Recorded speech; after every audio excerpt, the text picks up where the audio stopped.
Assalamualaikum warahmatullahi wabarakatuh. Alhamdulillahi rabbil alamin wassalatu wassalamu ala asyrafil mursalin sayyidina Muhammadin wa ala alihi wa sahbi ajma'in. Rabbi shrah li sadri wa yassir li amri wahlul 'uqdatam min lisani yafqahu qawli. Rabbi yassir wa la tu'assir rabbi tammim bil khair. Subhanaka la ilma lana illa ma 'allamtana innaka antal alimul hakim. ولا حول ولا قوة إلا بالله العلي العظيم وتب علينا يا مولانا إنك أنت التواب الرحيم. Alhamdulillah, we praise Allah Subhanahu wa Taala as we continue our pursuit about the Prophet Sallallahu Alaihi Wasallam, his life, the lessons that we can learn from it, and how we can practice it in our daily lives.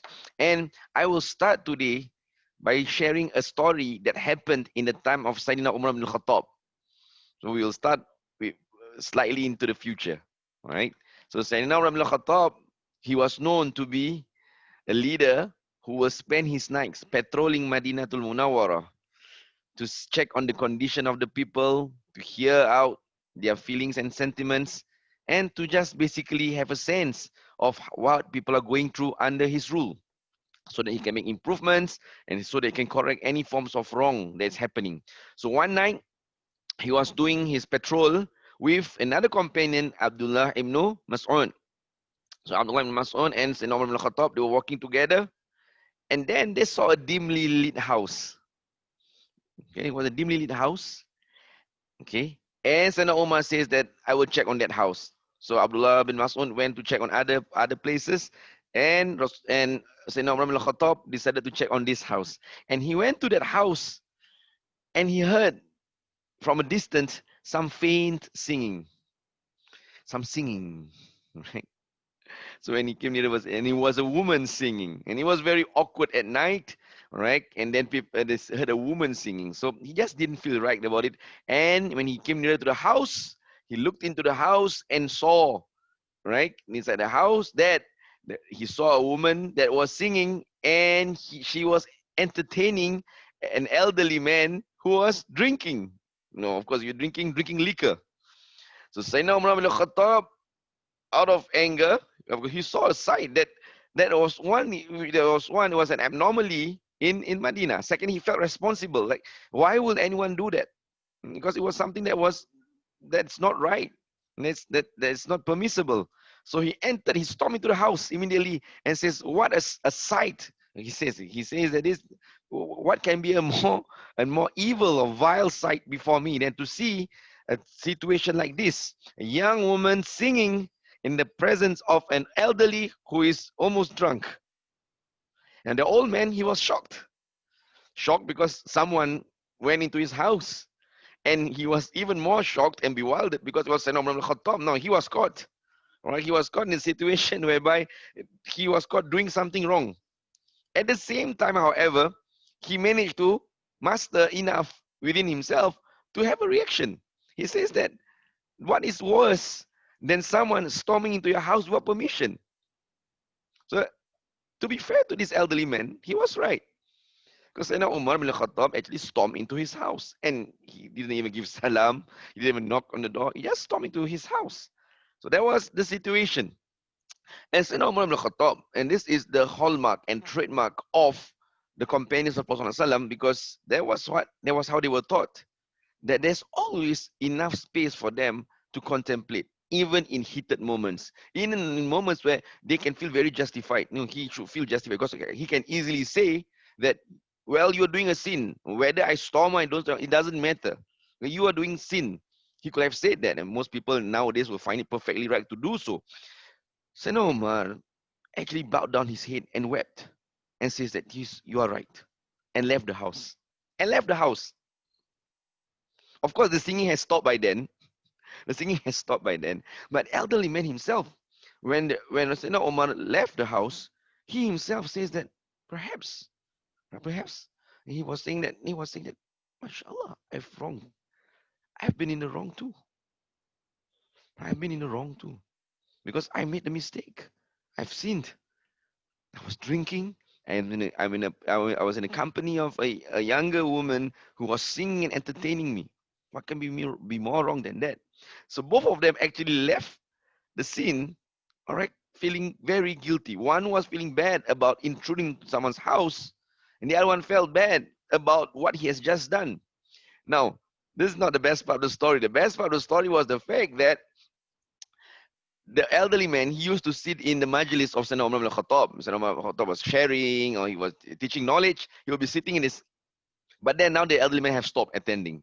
Why has he stopped attending? Because he feels that if I go there, I will be rebuked by Sayyidina Umar. He says, this man, you know what he did? So he felt very bad. And so he didn't attend for a while. Okay. So you see, let time heal, or let time take its course. And then after that, I'll see when I can attend it. And Sayyidina Umar might not remember me. Sayyidina Umar, and he was looking for this elderly man. Where's this elderly man? He has not attended my classes anymore. So there was this, both of them were the situation has put them apart. Now, one day, when Sayyidina Umar was sharing something with the people of Medina, from a distance, he saw this elderly man seated there. And he called the elderly man. So this elderly man has decided to come, and he was thinking that maybe Sayyidina Umar has forgotten. Or if I sit far away, he will not point me out. But lo and behold, Sayyidina Umar called him. Come, come here. Now people will, oh, this man has done something. Sayyidina Umar is calling him to the front. And so this man says, oh, I knew it. So he went to the front. And Sayyidina Umar said to him in a very low voice. No one heard the conversation. He says, and Sayyidina Umar says that, I swear to Allah subhanahu wa ta'ala, I swear by the name of Allah subhanahu wa ta'ala, that that incident that day is not known to anyone else but myself. I didn't tell it to Abdullah bin Mas'ud. He was a night patrol with me. No one knew about it. So no one knows. So your aib is not shown to anyone. I didn't tell anyone about this. And this element says that I swear in the name of Allah that since that day, I have stopped drinking. And I'm trying to get closer to Allah subhanahu wa ta'ala. And they embraced each other because one was happy that the other one has changed, and the other one was happy that his whatever vile things he did was not shared to everyone else in Medina. They hugged each other, and Sayyidina Umar proclaimed the takbir, Allahu Akbar. And people were like more bewildered. Oh, what's happening here? But what's interesting here is I wanted to share with you that Sayyidina Umar bin Khattab, we have so many stories about him as a leader, even as when he was a follower of the Prophet ﷺ, like how disciplined he was, how firm he was. And in this situation, this firmness, right, and this attribute of Sayyidina Umar al-Khattab didn't stop him from actually pausing to reflect. When someone actually told him, no, when you are in a position to tell someone off, sometimes you feel that, most of the time you feel that no one is therefore in a position to correct you back, that you are feeling very super justified to say things. You feel that there's no space for that person to say anything back because he's in the wrong. But Sayyidina Umar has enough in him to accept that he has done something fundamentally wrong as well by intruding into someone's household. All right, so that was the situation, and this is a beauty. And I said this before. This was a trademark of the companions. Now, who taught them this? The man is the one who we have been learning about, Sayyidina Rasulillahi Sallallahu Alaihi Wasallam, or Prophet Muhammad. Now, this week, all right, this week we are going to look at some of the Prophet's akhlaq when the deputations came to him, when ambassadors came to the Prophet Sallallahu Alaihi Wasallam, how he actually dealt with them, how he talked to them. Because we live in a time whereby we communicate a lot, but the communication is not efficient. The communication doesn't seem to change people. We engage in prolonged debates online by typing and henceforth, but things are not resolved. But how does Rasulullah SAW treat people who comes to him? Right, those who came to him, how did he treat them? Now, so there were many people who came to the Prophet. 10th year of Hijrah, people were coming to the Prophet SAW. Some of them were Bedouins. And you know, the Bedouins, they were known to be very coarse people, very rough people. Right? The Bedouins people who live in the depths of the desert. And one of these was the leader of the Bedouins called Uyaynah Ibn Hisn. All right. Uyaynah Ibn Hisn came to the Prophet ﷺ, and he's very rough. In the way he came, when we see someone, two-person sitting, when we buy food from the canteen or from our staff canteen, or when we see someone of two of our friends, even their friends, they're sitting together talking, you will always ask, "Can I sit here? Can I join you guys?" Uyaynah Ibn Hisn doesn't have this. He's the people of the desert. He came, and the Prophet was in the company of Abu Bakr and Umar. And even the other companions knew it. That if these three are talking, all right, it means that sometimes it's a conversation that maybe we shouldn't join, because there must be something serious they're talking about. Right? So no one was with them. So Uyaynah, he came and he just plunged himself inside amongst the three of them. He just sat in because he had something to say. And the Prophet ﷺ says he said that if someone honorable, all right, if the chief of a people, all right, comes to you, be sure to be kind and generous to him. So the Prophet he had a cloak around him. He took his cloak off and then he laid it and let Uyaynah bin Hisn sit on it to honor him, because he's still nevertheless a leader of his people. The rest of the three, Rasulullah SAW, Sayyidina Umar, Sayyidina Abu Bakr, sat on the dirt floor. But Uyaynah bin Hisn was set. And this was not the only time where you see extraordinary akhlaq. The Prophet ﷺ honoring people even though they were coarse towards him. There was an instant, Uyaynah bin Hisn, he was known to be, right, this is Bedouin culture that he has. He will just walk into the Prophet's house. And he will just walk to the Prophet's house. So there was an instant the Prophet was in a conversation with Sayyidatina Aisha, and this man, no salam, no knock on the door, he just walked to the Prophet's house. And look at how the Prophet honored him. The Prophet ﷺ says, and where is the salam? That's what the Prophet says. And where is the salam? Assalamu alaikum. And that's the Prophet ﷺ. Because he sees the bigger picture that sometimes we don't. The bigger picture is that this is the leader of a tribe. It's important for me to address him where he needs to be addressed. Things like this, his norms, all right, we can address eventually. Islam will deal with that. Islam will teach you akhlaq. Innama bu'ithtu li'utammima makarimal akhlaq. Once your akhlaq is polished, then you will change all these norms and practices that you have done as a Bedouin. But before that, it's important for me to share to him Islam, to address his concerns, so that he becomes closer to the religion. That was Uyaynah ibn Hisn. And then there's another instance of another companion by the name of Dimam bin Thalaba. This one is another interesting story. Dimam bin Thalaba is, of course, the leader of another Bedouin tribe. So he came, and this guy a little bit more diplomatic than Uyaynah bin Hisn. He says, I'm going to ask you some questions. Now, are you the guy who sent someone to us to teach us about Islam? The Prophet says, yes. This is a very interesting conversation you hear.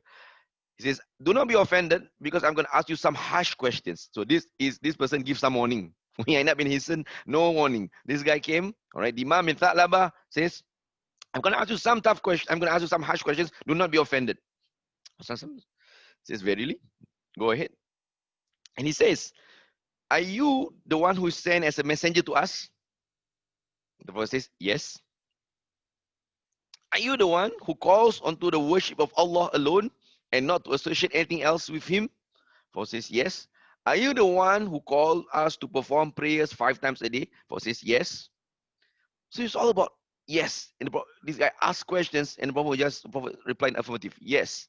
Are you the one who asked us to pay zakat, Hajj? Yes, yes, yes, yes. And after that, the Prophet after that, Dimam bin Thalaba, he says, then verily I proclaim that there is no God but Allah, and you are the messenger of Allah subhanahu wa ta'ala. He did the shahada. After being confirmed, after being all his questions was clarified, all right, concisely by the Prophet. Again, the Prophet ﷺ, he understands people's culture. This guy is coming and he wants good, precise answers. He just wants a confirmation answer. He's not asking for a long-winded answer. He knows. Right? The people of the desert, they are people who are always on the move. They are people who are not into long, lengthy explanations. They want things precise. The Prophet knows it. And that's why he says it. Yes, yes, yes. And Imam bin Thalaba says that, I will do whatever that you have mentioned just now. I will not do more than that, neither will I leave them. Means that I will do all that. I will pray 5 times a day. I'll pay my zakat. I'll fast in Ramadan. I'll do nothing more, but I will not leave these 5. The Prophet ﷺ says, if what this person says is true, he shall enter paradise. That was not the end of the story. Dimam bin Thalaba went back to his people, and called them to Islam. People says, you will be inflicted with leprosy. The people of Dimam bin Thalaba's people says that you will be inflicted with leprosy for embracing this religion. He says, no. This is a man sent by Allah Ta'ala. This is a man sent by Allah Ta'ala, all right, and we will not be inflicted by leprosy. By nightfall, every member of his tribe has become Muslim. All starting from what? Starting from the Prophet's knowledge, acknowledgement of the background of the people of the Bedouin tribe. Of course, there'll be instances whereby there's a man called there were also leaders of their people, kings who came. There was a man called the leader of his tribe, and he was not Bedouin. His name by the name of Adi bin Hatim at-Ta'i. He was in fact he's a learned man, respected by his people. He was a Rakusi. Rakusi is a Christian. It was all right, a Christian sect that was practiced in Arabian Peninsula, right? And not many people know about this Rakusi. So he was practicing. He was a Rakusi, but it was not a sect or a religion that was well known in the Arabian Peninsula. What more, the part of in the world at the point of time. So he came, and the Prophet recognized him. That this is a learned man. This is a man from a distinguished man amongst his people. And so when the Prophet saw him, the Prophet immediately stood up. The Prophet was in the Prophet's mosque, stood up, all right, and beckoned him and took him to his house. Why? Because the Prophet wanted to honor him. The Prophet took him. And on the way to the Prophet's house, an elderly woman appeared and asked the Prophet some question. Now, if you are with a guest and you are into a distinguished guest and you're going to attend to this guest, all right, you are supposed to entertain him to his needs and what so, all right, and someone random comes to you, you will like, oh, can you come back later? I have someone to attend to. You get someone to attend to this person if you're slightly better. But no, the Prophet ﷺ actually attended to this woman first. She was asking in another version. It was a mad person. It was someone that was not that was mental that was a mad person came to the Prophet ﷺ. All right, and no one in Medina will attend to that person. But the Prophet ﷺ, he attended to this woman, answered her questions, listened until she was satisfied, and she left. And Adi bin Hatim al-Ta'i says that, Wallahi, this is not the behavior of a king. King will just, another time. Because the Prophet ﷺ, no one is random to him. Everyone matters to him. وَمَا أَرْسَلْنَاكَ إِلَّا رَحْمَةً لِلْعَالَمِينَ. So he took Adi bin Hatim al-Ta'i into his house, and then he offered him, right, his leather pillow. It was a leather pillow reserved for guests. Leather pillow filled with it was a leather pillow made of palm leaves, all right, filled with palm leaves, and then he just gave it to Adi. And Adi bin Hatim was shocked because the Prophet, he knows the Prophet from that he is a humble house, and the Prophet was sitting on the floor. So he rejected, but Prophet threw back the cushion in him, and so he sat on it. And so the conversation started. And Rasulullah says, Adi, are you a Rakusi? Aren't you a Rakusi? All right, yes. And he says, don't you take 1/4 of what your people earn? All right, don't you take 1/4 of what they earn? He says, yes. And he says that, isn't that disallowed in your religion? Immediately, Adi bin Hatim, he was struck because firstly, not many people know he was a Rakusi. No one knew he was a Rakusi except for his own people. And secondly, the fact that the Prophet ﷺ, all right, was able to pinpoint something that was not known to even his own people. He became Muslim after that. But again, the Prophet shows, all right, the knowledge of where a person comes from. The Prophet could have just told, no, this guy is a Rakusi.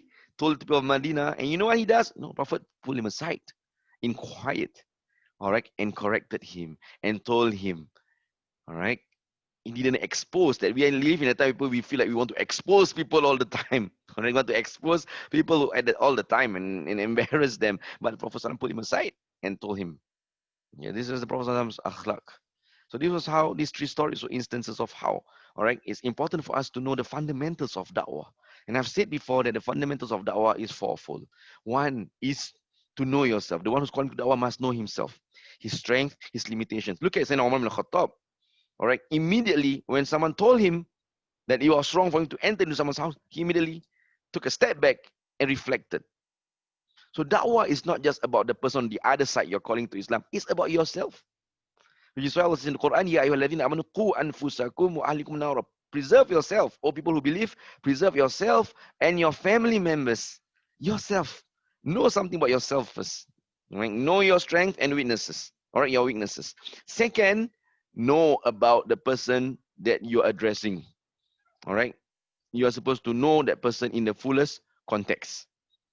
You're supposed to know the background. The Prophet shows this, right? When he's Uyaynah Bin Hisn, he was tolerant. When he was Dimam bin Hisn, he answered concisely. When he was Adi bin Hatim al-Ta'i, he talked about religious matters. You know who people you are attending to. The third aspect is for you to know also now what kind of message. A person might have many complications, might have many issues. Which is the best message? So in the case of Uyaynah bin Hisn, all right, the issue is to address the more pertinent matters about him. All right, so to get close to him, to be acquainted to him, so overlook some of his excesses. Dimam bin Hisn, concise answers. I know, all right, the most important thing is that this guy wants to know about Islam, the pillars of Islam. Talking about Adi bin Hatim al-Ta'i, then talk about the malpractices, all right, that he has done. So identify the message you want to tell. So da'wah needs planning. Like I'm sharing with you now. I have my notes being before me, all right, so that you have to prepare. You just can't go in there gung ho and like, oh, I'm just going to call people to Islam. And fourth, all right, when you do da'wah, once you know the message, you must know the message that you need to share. How to share it? This is ud'u ila sabili rabbika bil hikmah. You need to have wisdom in doing so.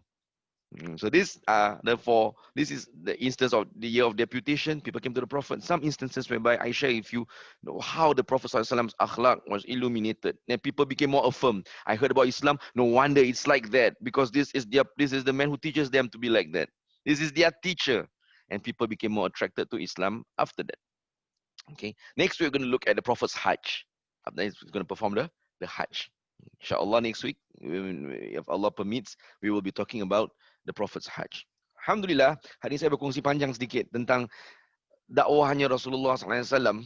Tapi saya memulakan dengan mengisahkan tentang keadaan yang mana Nabi SAW ini bila berdakwah kepada orang, kepada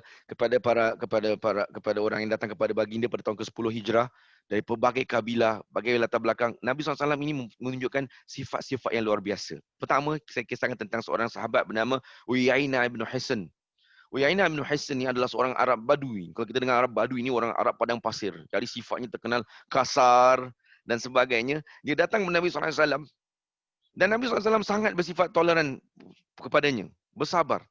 Dia ini orang, kalau kita kan, contoh kalau kita sedang makan bersama, kalau kita beli makan di tempat makan kita, di kantin tempat kerja kita, kita beli makan, kita nampak kawan kita 2 orang dah makan, sedang makan, duduk 2 orang, kita akan tanya, boleh saya makan sama? Boleh saya duduk sekali?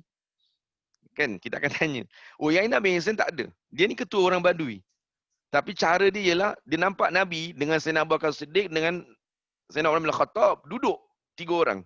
Sahabat lain pun tahu, kalau 3 orang duduk, maknanya ada perkara penting, kita tak payah duduk situ lah. Mungkin ada perkara penting. Kan kalau nak duduk minta izin sekalipun. Tapi Uyaynah bin Hisn datang terus duduk. Memang cara dia begitu. Datang terus sebab dia kata, perkara yang aku nak kata lagi penting daripada apa yang kau bincangkan. Duduk. Nabi bila nampak Uyaynah bin Hisn duduk, Nabi kata kepada dua orang sahabat baginda, berkata, kalau ada orang pemimpin satu kaum, kabilah, tak kisahlah dia badui ke apa pun, kan? Maksudnya kat sini, siapa pun yang datang namanya ketua, maka muliakanlah mereka. Pastikan kau muliakan mereka. Jadi Nabi sedang memakai kain ridaknya, Nabi cabut kain ridak Nabi, Nabi alas, bentangkan untuk siapa? Mereka berempat. Tidak, untuk Uyaynah bin Hisn duduk, untuk memuliakannya. Sebab Nabi mengenal pasti apakah yang perlu. Waktu itu yang perlu ialah untuk menambat hati Uyaynah bin Hisn. Kalau Nabi tegur dia, marah dia akan jauh. Dia orang badui, dia jarang datang ke kota Madinah. Nabi ingin dia kenal Islam dahulu. Kalau dia dah Islam nanti, maka akan berubahlah akhlaknya secara semula jadi. Tapi kalau kita terus tegur gitu, nanti lama-lama dia akan jauh hati. Jadi Nabi nampak tu. Jadi Uyaynah bin Hisn ni banyak kisah. Antaranya Nabi SAW dalam rumah dengan Sayyidatina Aisyah. Ini orang masuk ke rumah Nabi tanpa beri salam, tanpa ketuk pintu. Masuk aja. Jadi Nabi SAW pernah satu kali dia masuk, Nabi kata apa? Dan manakah salamnya? Salamnya mana? Assalamualaikumnya mana? Tapi Nabi tak tegur, tak ceramah, tak syarah dia, tak hamput dia dan sebagainya. Itu sifat Nabi SAW. Ya, itu satu. Kedua ada seorang nama Dimam bin Hisn. Dia orang badui juga. Dia orang badui juga. Datang kepada Nabi SAW. Dia datang kepada Nabi SAW dan dia ini tanya, aku nak tanya beberapa soalan, jangan marah sebab dia kasar. Dia kasih warning dulu dah. Aku tanya beberapa soalan, kan, jangan marah, dia kasar. Adakah engkau diutus sebagai seorang rasul kepada kami? Satu. Kemudian tanya, adakah engkau ini yang mengajak untuk menyembah Allah dan jangan mensyirikkannya? Nabi kata, ya. Semua soalan dia Nabi kata, ya saja. Adakah engkau yang mengajak kita untuk solat 5 waktu? Ya. Adakah suruh puasa? Ya. Zakat? Ya. Haji? Tanya. Nabi kata, ya saja. Selepas dia dijawab soalannya, Dimam bin Hisn kata, saksikanlah bahawa asyhadu an la ilaha illallah wa asyhadu annaka Muhammadar Rasulullah. Kan? Aku nak saksi bahawa engkau ni, wahai Muhammad, adalah Rasulullah. Itu aja. Dia mengucapkan syahadah. Habis cerita. Dan bukan habis di situ. Dimam bin Hisn dia pergi kepada kaumnya. Selepas itu, dia kata kepada mereka, masuklah Islam. Mengucaplah. Kaum dia kata, nanti kau kena sakit kulit, sakit kusta. Sebab engkau masuk agama si Muhammad ni. Kata, tidak. Inilah orang diutus Allah sebagai Rasul. Dan dia inilah ada orang yang mengajak kita menyembah hanya Allah. Dan dialah orang yang mengajak kita solat. Dia terangkan semua. Para ahli sejarah mengatakan, sebelum waktu Maghrib, satu kaum dia semua dah masuk Islam. Allahu Rabbi. Kenapa? Metodologi dakwah Nabi. Bila orang datang pada Nabi, Nabi kenal pasti serta-merta. Keperluan dia apa? Dia ini seorang Arab Badui. Orang Badui ni tak suka cerita panjang-panjang. Cakap mesti terus terang. Straight to the point. Jadi Nabi kata straight to the point. Ya. Jawab dah. Tak ada panjang lebar, pusing, keliling. Tak ada. Nak tanya ni, aku jawab ya. Itu saja. Itu kehebatan dakwah Nabi. Ketiga seorang yang bernama Hatim bin Hatim, seorang pemimpin agama. Ya, dia ini seorang yang menganut fahaman rakusi. Rakus ni adalah satu fahaman daripada ajaran yang mengaitkan dirinya dengan ajaran Kristian di Jazirah Arab dahulu. Yang saya tak pasti kalau dia masih ada sekarang. Ni agak rakusi. Dia datang pada Nabi SAW. Nabi nampak dia datang, Nabi terus bangun. Nampak? Nabi ni sifat dia gitu. Kalau nampak orang yang pemimpin, maka Nabi akan memuliakan mereka. Nabi akan memuliakan, Nabi berdiri. Jadi kita kena faham. Kan kalau orang-orang datang, orang kenamaan datang, sila berdiri. Diri. Sebab memuliakan akan kedudukan dia. Kan? Dan kita nak berbaik dengan dia. Jadi, Nabi berdiri. Jadi bila Nabi SAW berdiri untuk dia, Nabi kata, mari ke rumah aku. Nabi ajak ke rumah dia. Ya, sebab apa? Ada benda yang Nabi nak kata dengan dia. Jadi nak muliakan. Kalau nak muliakan orang, bawa ke rumah. Jadi bila Nabi berdiri dan Nabi bawa dia ke rumah Nabi SAW. Dalam perjalanan itu ada seorang wanita tua datang untuk minta satu pandangan daripada Nabi SAW. Nabi berhenti. Kalau kita kan kita ni orang kenamaan, kita pemimpin, ada orang lain pemimpin juga bersama-sama. Kalau orang-orang biasa datang kita, bual dengan sekretari aku, bual dengan PA aku, kita angkat tangan nantilah, kan. Tapi Nabi SAW dia berhenti sekejap ya. Dia terus melayani wanita tua itu sampai wanita tua puas. Kata Adi bin Hatim kata ini bukan sifat-sifat raja. Adi bin Hatim kata ini bukan raja ni, sifat raja macam gini. Raja-raja biasa bukan, maknanya orang luar biasa. Kalau raja biasa mana layan orang macam gini. Nabi dengar sampai habis. Mungkin kita kata sebagian kita ni mungkin kita ada masalah sikit, kita kata alah depan orang nak tunjuk tu. Ada benda kita boleh tunjuk tapi tak boleh lama tau. Tapi Nabi betul-betul dengan orang ini, dengan wanita tu ini sampai wanita tu dah habis tanya, Nabi dengar dan sebagainya. Sebab pada Nabi SAW, semua orang yang datang pada Nabi itu adalah orang yang berhak mendapat perhatian Nabi. Itu penting. Kadang kita ni bila orang datang pada kita, kita tengok sesuai dengan kita saja. Padahal kita tak tahu orang itu selesa pada waktu itu saja. Jadi Nabi SAW mengutamakan keadaan orang tersebut. Habis cerita. Di situ, maka Nabi bawa dia ke rumah. Adik-adik bin Hatim, Nabi masuk ke rumah, Nabi ambil bantal Nabi. Bantal Nabi ni bantal kulit, dalamnya ada isi pelepah tamar. Jadi itu, tapi Nabi tak duduk situ. Itu dikhaskan untuk tetamu. Tetamu yang istimewa. Jadi macam adik bin Hatim ni pemimpin kan. Nabi campak bantal tu kat dia. Cara gitu kan dulu. Campak bantal kat dia. Dia terperanjat. Sebab kenapa? Dia malulah. Nabi duduk kat tanah. Dia duduk kat bantal. Dia campak balik kat Nabi. Nabi campak balik kat dia. Kata duduk situ. Itu memang khas untuk kau. Duduk, Nabi kata, kemudian mulakan perbincangan. Nabi kata, kau ni rakusi kan? Dia terperanjat sebab tak banyak orang tahu dia rakusi. Kan? Kau rakusi kan? Kau orang menganut rakusi kan? Bukankah kau ni juga orang yang mengambil 1/4 daripada pendapatan orang-orang kau? Terperanjat dia. Tahu pula Nabi. Bukankah ini benda yang dilarang dalam agama kau? Terperanjat lagi sebab pasal agama ni tak ada orang tahu. Orang dia sendiri pun tak tahu, tak boleh. Mereka bagi kepada dia, Adi bin Hatim ini. Serta-merta masuk Islam. Tapi lihat Nabi. Nabi tak, lepas orang ramai kata, dia ni rakusi, kau tahu tak? Dia ni rakusi. Agama kata jangan ambil 1/4. Dia ambil juga. Nabi tak buat gitu. Hari ini kita dalam satu zaman yang mana kita suka sangat dedah sana, dedah sini, dedah. Kan mendedahkan itu, mendedahkan ini dan sebagainya. Tapi Nabi SAW tidak sifatnya begitu. Letak ke tepi, cakap. Itu sifat Nabi SAW. Jadi kita lihat pada hari ini, kita bincang tentang orang yang mendatang kepada Nabi SAW untuk meminta, untuk didakwahkan oleh Nabi SAW. Bagaimana mereka terpesona. Sebab mereka sekarang nampak secara nyata. Kenapa hebatnya orang Islam? Minggu lepas kita bincang, orang nak belajar pasal Islam sebab dengar cerita banyak pasal Islam. Tapi yang buat mereka tertarik, terpaut akhirnya, bila mereka nampak depan mata mereka sendiri, bagaimana akhlak Nabi SAW. Dan ini asas bagi dakwah 4 perkara yang kita patut tahu yang ada pada Nabi SAW yang kita patut contohi, yang hari ini kita gagal untuk menghidupkannya. Pertama ialah kenal diri kita. Yang berdakwah ni, kadang-kadang kita ni bila dah berdakwah, kita lupa bahawasanya yang paling perlu untuk bermuhasabah, untuk mengenal pasti dirinya, ialah diri kita sendiri. Kita sibuk fokus pada crowd dakwah kita, pada orang yang nak kita dakwahkan. Kita lupa diri kita ni. Lihat mana kekuatan kita, mana kekurangan kita dan perbaiki. Sebab kalau akhlak kita baik, dakwah tu jadi sangat mudah. Bahkan asas bagi seorang pendakwah itu dia kena ada akhlak yang baik. Kedua ialah orang yang didakwahkan. Kenal pasti siapa dia. Kita lihat lain pendekatan pada lain orang. Pada Uyaynah Bin Hisn, Nabi sangat bersabar. Sampai masuk rumah. Kita kalau orang biasa masuk rumah kita tak boleh terima. Kan? Tapi Nabi tahu yang penting aku nak dia dekat dengan Islam, kenal Islam, kemudian nanti kita betulkan akhlak dia. Yang penting akhlak aku betul. Itu satu. Kedua, kita lihat Nabi SAW dengan seorang sahabat yang bernama Dimam bin Hisn. Nabi kenal pasti orang Badui sifatnya nak jawapan cepat, jawapan yang ringkas. Nabi kasih jawapan ringkas. Kenal pasti siapa yang kita nak dakwahkan. Kenal pasti latar belakangnya dan sebagainya. Buat kajian. Jadi yang ketiga ialah untuk mengenal pasti mesej yang hendak disampaikan. Kenal pasti dulu. Pada orang ni banyak masalah. Masalah tak solat, masalah keluarga berantakan, macam-macam. Kenal pasti yang mana satu yang kita paling utama untuk kita dekati, untuk kita selesaikan. Dengan mengambil kira kemampuan kita juga. Tengok ni, masa satu mesej dia. Dia ni tak sembahyang. Dia ni keluarga dia gini-gini. Okey, aku fokus kat solat je lah. Yang lain mungkin sekali-sekala binasa. Tapi bab solat aku nak jaga. Itu penting. Kan?